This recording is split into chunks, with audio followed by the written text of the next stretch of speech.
Здравейте! В това видео ще разгледаме банкнотата от 100 евро.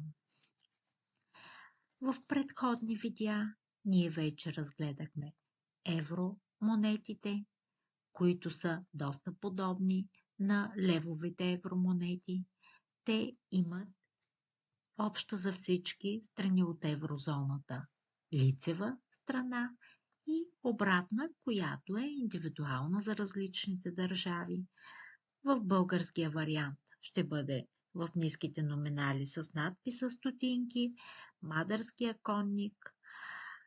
1 евро е с лика на Свети Иван Рилски, 2 евро е на Паисий Хилендарски. Разгледахме и сивата банкнота от 5 евро, червената от 10 евро, синята от 20 евро, оранжевата банкнота от 50 евро. Също така има жълто-кафява банкнота от 200 евро и лилава от 500 евро. Банкнотата от 100 евро е зелена. Изображенията са с архитектура стил барок и рококо. Периода 1600-1750 година.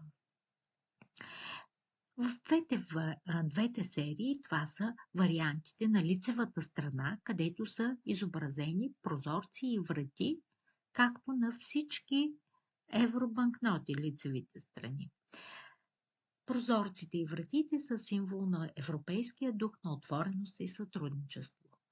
На всички евробанкноти обратните страни са изобразени мостове, които символизират комуникацията между европейските народи и останалият свят, както и вътре в самите европейски народи. Серия Европа, която ще бъде по-разпространена в България, думата евро е изписана с 3 азбуки – латиница, гръцка и кирилица.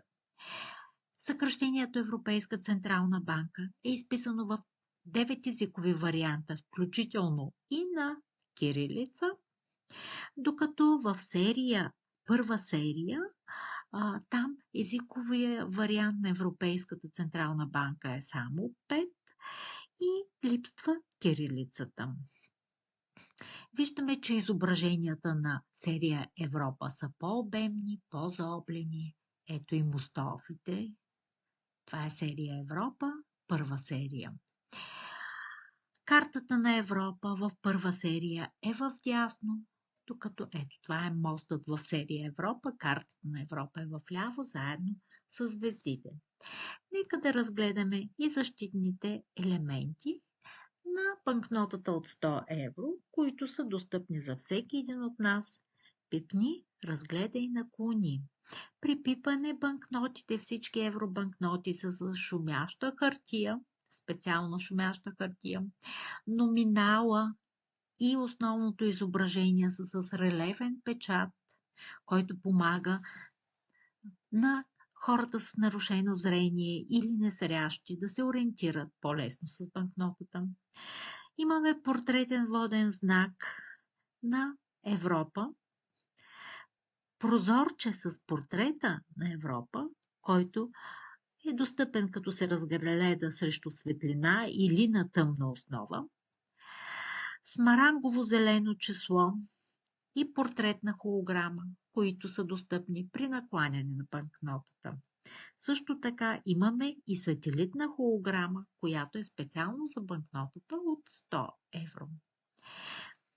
100 евро, първа серия, отново имаме релефния печат, водния знак на основното изображение, осигурителната нишка за първа серия, цифри допълващи се срещу светлината, холограма и число с променящ се знак.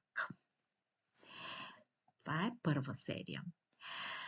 Разбира се, всички банкноти, евробанкноти имат и допълнителни защити, като микротекстове, които трябва да бъдат четливи под лупа, ясни, ултравиолетови характеристики и така нататък. Благодаря!